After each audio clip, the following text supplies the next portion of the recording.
Assalamu alaikum dear students. I am a teacher of Junior Campus High School. This is our third lecture of General Science.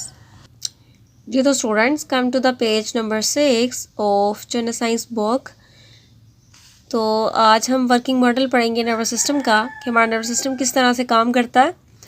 तो diagram की मदद से इस चीज़ को समझेंगे। Nerve हमारे जो सेंस ऑर्गन्स हैं, जब किसी भी इन्वायरमेंट में या माहौल में तब्दीली आती है या अंदरूनी माहौल में तब्दीली आती है हमारे जिस्म के, तो हमारे सेंस ऑर्गन्स इन तब्दीलियों को महसूस करते हैं। ये जो तब्दीलियाँ आती हैं ना, इनको हम स्टिमुलाई कहते हैं। तो हमारे सेंस ऑर्गन्स जो है, सेंस ऑर्गन्स में मौजूद रिसेप्टर्स इन तब्दीलियों को, इन स्टिमुलाई को महसूस करते हैं, डिटेक्ट करते हैं और फ़ौरन से एक पैगाम जनरेट करते हैं, मैसेज कंडक्ट करते हैं हमारे ब्रेन की तरफ या स्पाइनल कॉर्ड की तरफ। ठीक है, तो सेंसरी न्यूरॉन्स ये पैगाम लेकर जाते हैं हमारे सेंस ऑर्गन से हमारे ब्रेन या स्पाइनल कॉर्ड की तरफ। पैगाम जब हमारे सेंट्रल नर्वस सिस्टम के अंदर पहुंच जाते हैं तो यहाँ पर प्रोसेसिंग होती है, यानी यहाँ पे फैसला किया जाता है कि पैगामात जो आए हैं उसके अकॉर्डिंग हमारी बॉडी को किस तरह का रिस्पॉन्स या रद्द-ए-अमल प्रोड्यूस करना चाहिए। ठीक है, इस चीज़ का फैसला कौन करते हैं? हमारे सेंट्रल नर्वस सिस्टम में मौजूद ब्रेन और स्पाइनल कॉर्ड। ठीक है, जब प्रोसेसिंग हो जाती है तो पैगामात दे दिए जाते हैं मोटर न्यूरॉन्स को, ताकि ये मोटर न्यूरॉन्स पैगामात को यहाँ से यानी सेंट्रल नर्वस सिस्टम से लेकर चला जाए हमारे जिस्म के उन हिस्सों की तरफ जो हमारे बॉडी के वो हिस्से हैं जो रिस्पॉन्स प्रोड्यूस करते हैं, रद्द-ए-अमल शो करते हैं। ठीक है, मिसाल के तौर पर इस पर्सन ने देखा कि ये पानी पड़ा हुआ है और इसका दिल किया इस पानी को पीने का। ठीक है ना, तो देख कर जो उसने देखा तो वीएन जो है उससे सेंसी इम्पल्स जनरेट हुई। इस सेंसी इम्पल्स को ये सेंसी न्यूरॉन लेके गए ब्रेन की तरफ, ब्रेन ने प्रोसेसिंग की, तो आफ्टर प्रोसेसिंग इस पैगाम को भेज दिया गया मोटर न्यूरॉन्स की मदद से मसल्स की तरफ। तो मसल्स जो है ये कॉन्ट्रैक्ट हुए और इसने ग्लास जो है वो उठाकर मुंह को लगा लिया। ठीक है ना, तो ये जो सारा काम हो रहा था, जो आंखों से उसने देखा और दिमाग से सोचा और अचानक से उसने उस गिलास को पकड़ लिया, तो दिस इज़ बेसिकली ये एक बॉडी का ऐसा एक्शन है जो हमारा नर्वस सिस्टम कंट्रोल कर रहा है। तो जितने भी बॉडी के एक्शंस हैं दीज आर कंट्रोल्ड बाय हमारे नर्वस सिस्टम। हमारे जो है वो इसको कंट्रोल कर रहा है, हमारी बॉडी के हर फंक्शन को। ठीक है, तो कोऑर्डिनेटेड एक्शन जो है ये किस तरह से प्रोड्यूस किया जाता है? स्टिमुलाई आता है, हमारे रिसेप्टर्स उन स्टिमुलाई को महसूस करते हैं और पैगामात भेज देते हैं ब्रेन और स्पाइनल कॉर्ड की तरफ। ब्रेन और स्पाइनल कॉर्ड जो है वो प्रोसेसिंग करता है, फैसला करता है, डिसीजन मेकिंग करता है कि किस तरह से हमारा जिस्म जब वो रिस्पॉन्स प्रोड्यूस करे। आफ्टर डिसीजन मेकिंग पैगाम को इन जो मैसेजेस हैं इनको भेज दिया जाता है मोटर न्यूरॉन की मदद से इफेक्टर्स की तरफ, जो जिस्म के ऐसे पार्ट्स हैं जो रिस्पॉन्स या रद्द-ए-अमल प्रोड्यूस करते हैं। सुनाओ, सबसे पहले जो हमारे पास stimuli any change in environment, तो माहौल में आने वाली कोई भी ऐसी तब्दीली, चाहे वो बैरूनी में माहौल में आ रही है या हमारे जिस्म के अंदरूनी माहौल में आ रही है, तो that can be detected by receptor. हमारे जिस्म के रिसेप्टर इस चेंज को महसूस भी करते हैं ताकि वो एक नर्व इम्पल्स जनरेट कर सकें। तो इन तब्दीलियों को हम स्टिमुलस कहते हैं, जैसा कि हीट है, कोल्ड है, प्रेशर है, साउंड वेव्स हैं, वगैरह वगैरह are the examples of stimuli. The special organs, tissues और cells which detect stimuli are called as receptors. तो हमारे जिस्म के स्पेशल सेल्स, टिश्यूज या ऑर्गन्स जो स्टिमुलाई को, माहौल में होने वाले चेंजेस को या तब्दीलियों को महसूस करते हैं, उन सेल्स को या स्पेशल ऑर्गन सेल्स या टिश्यूज़ को हम रिसेप्टर्स कहते हैं। ठीक है, the sensory neurons carry messages regarding stimuli in the form of nerve impulse from receptors to central nervous system। तो पैगामात जो है ये फिर नर्व इम्पल्स की सूरत में भेज दिए जाते हैं सेंसरी न्यूरॉन से, सेंसरी ऑर्गन से ब्रेन और फिर ब्रेन और स्पाइनल कॉर्ड से जब वो इफेक्टर्स की तरफ। तो ये पैगामात की कंडक्शन कौन कर रहा है? सेंसरी मोटर और इंटर न्यूरॉन्स कर रहे हैं। जब पैगाम सेंट्रल नर्वस सिस्टम तक पहुंच जाते हैं तो सेंट्रल नर्वस सिस्टम क्या करता है? Process the messages and transmit, process करता है कि डिसीजन मेकिंग करता है किस तरह का रिस्पॉन्स प्रोड्यूस होना चाहिए, और फिर इन्हीं मैसेजेस को ट्रांसमिट कर देता है टू द मोटर न्यूरॉन्स। फिर मोटर न्यूरॉन्स क्या करते हैं? इन मैसेजेस को जिस्म के उन हिस्सों की तरफ पहुंचाते हैं जो जिस्म के हिस्से रिस्पॉन्स या रद्द-ए-अमल शो करते हैं। इन हिस्सों को हम क्या कहते हैं, इफेक्टर्स।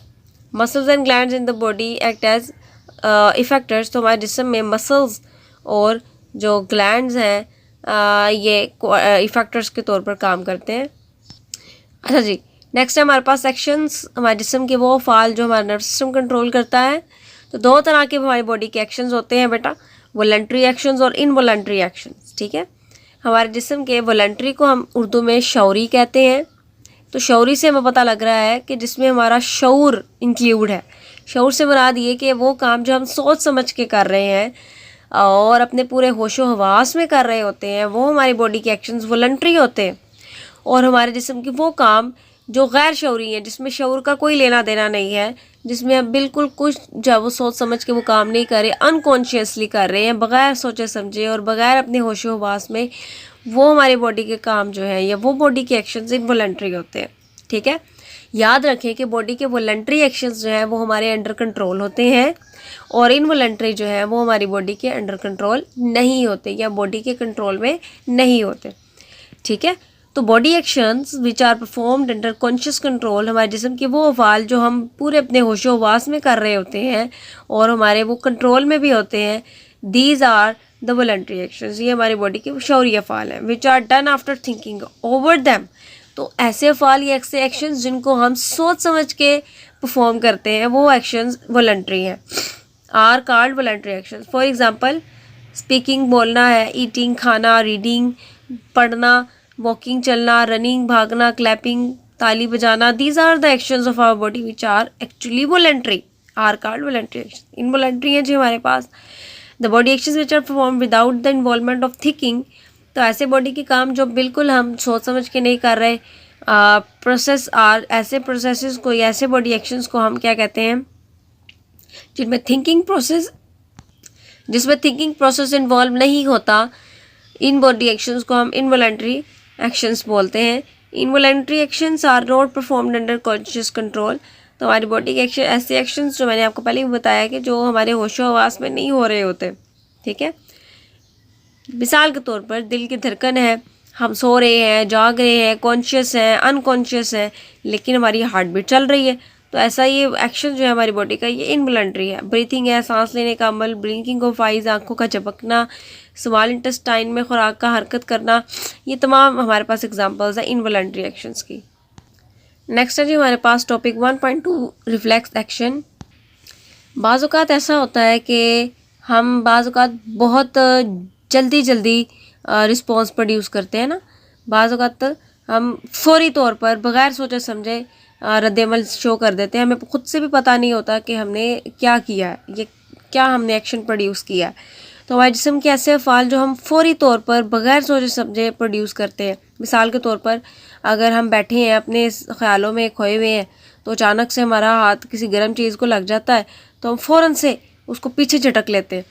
तो हमारे हाथ का फ़ौरन से पीछे की तरफ झटक लेना, ये एक रिफ्लेक्स एक्शन है। ठीक है ना, या फिर हम बैठे हुए हैं, किसी ने हमें सुई चुभो दी है, होता है ना अक्सर क्लास में बच्चे शरारतें करते हैं, तो फ़ौरन से हम जो है वो उठ जाते हैं या कोई एक्शन प्रोड्यूस करते हैं जल्दी से, तो वो हमारी बॉडी का एक्शन रिफ्लेक्स एक्शन होता है। तो रिफ्लेक्स एक्शन क्या है? An immediate and involuntary response to a stimulus. तो किसी भी स्टिमुलस को जब हम बहुत ज़्यादा जल्दी फौरी तौर पर या बग़ैर सोचे समझे जब जो है ना रद्द अमल शो करेंगे, तो ऐसे बॉडी के एक्शन को हम रिफ्लेक्स एक्शन कहते हैं। मिसाल के तौर पर quick pulling of hand just after touching the hot object. तो किसी भी अचानक गर्म चीज़ को लगने के बाद अपने हाथ का अचानक से और जल्दी से हाथ पीछे खींच लेना, this is an example of reflex action. ठीक है, in this example of reflex action temperature of hot object is a stimulus. तो वो जो गर्म चीज़ का टेम्परेचर है वो एक स्टिमुलस है। जैसे ही हम उसको महसूस करते हैं, हमारे रिसेप्टर या स्किन में मौजूद रिसेप्टर्स जो हैं वो इस स्टिमुलस को महसूस करते हैं, तो एक नर्व इम्पल्स जो है ना, एक पैगाम जनरेट किया जाता है स्किन से, कहाँ, सेंट्रल नर्वस सिस्टम की तरफ। ठीक है, सेंट्रल नर्वस सिस्टम की तरफ। अब इतनी जल्दी पैगाम ब्रेन की तरफ तो नहीं जाएगा, तो उसको स्पाइनल कॉर्ड ही डील करती है। ठीक है, तो जैसे ही हमारे हाथ पर कोई हॉट ऑब्जेक्ट हम टच कर लेते हैं, हॉट ऑब्जेक्ट के साथ हमारी स्किन टच करती है, तो हमारी स्किन में जो रिसेप्टर इस हॉट ऑब्जेक्ट को डिटेक्ट करते हैं, उसके टेम्परेचर को, और फ़ौरन से एक पैगाम जो है वो भेज दिया जाता है सेंट्रल नर्वस सिस्टम की तरफ। सेंट्रल नर्वस सिस्टम में हमारा जो स्पाइनल कॉर्ड है वो इस चीज़ को डील करता है, ठीक है। आफ्टर प्रोसेसिंग क्या होगा, पैगाम को भेज दिया जाएगा मोटर न्यूरॉन्स की मदद से हमारे मसल्स की तरफ। तो एज अ रिजल्ट क्या होगा, मसल्स फौरी तौर पर सिकुड़ेंगे और हमारा हाथ जब हम उसको पीछे खींच लेंगे, ठीक है। Nerve impulse is created in the sensory neuron present in skin. The nerve impulse is carried by the sensory neuron to the spinal cord. फिर इस nerve impulse को सेंसरी न्यूरॉन्स की मदद से स्पाइनल कॉर्ड की तरफ भेज दिया जाता है। The inter neuron of the spinal cord transmit the impulse to the motor neuron. तो हमारे जो इंटर न्यूरॉन्स हैं वो स्पाइनल कॉर्ड को ट्रांसमिट करते हैं नर्व इम्पल्स को। हमारे स्पाइनल कॉर्ड में मौजूद इंटर न्यूरॉन्स पैगामात को फिर मोटर न्यूरॉन्स को देते हैं। Motor neuron carry the impulse to the arm muscles. तो मोटर न्यूरॉन्स क्या करते हैं, आर्म मसल्स को जो है ना पैगामात दे देते हैं। The arm muscles contract. तो एज अ रिजल्ट क्या होता है, आर्म मसल्स जब वो सिकुड़ते हैं और हाथ को पीछे खींच लेते हैं, ठीक है। तो किसी गर्म चीज़ को हाथ लगने के बाद हाथ का फौरी तौर पर पीछे खींच लेना, ये एक रिफ्लेक्स एक्शन है। एक रिफ्लेक्स एक्शन को पैदा करने के लिए हमारे जो नर्व इम्पल्सेस हैं जिस रास्ते से, जिस पाथवे से गुजरती हैं, उस पाथवे या उस रास्ते को हम रिफ्लेक्स आर्क कहते हैं, ठीक है। तो रिफ्लेक्स एक्शन आपने अच्छे तरीके से with the help of diagram कर लेना है जी। तो स्टूडेंट्स, हमारा आज का लेक्चर ख़त्म होता है। नेक्स्ट लेक्चर में मुलाकात होती है। अल्लाह हाफिज़।